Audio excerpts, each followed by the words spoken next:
Hai teman-teman, berjumpa lagi dengan saya. Di video kali ini kita akan membuat origami shuriken.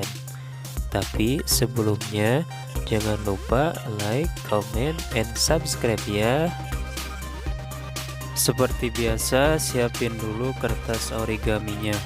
Kemudian dipotong menjadi 2 bagian.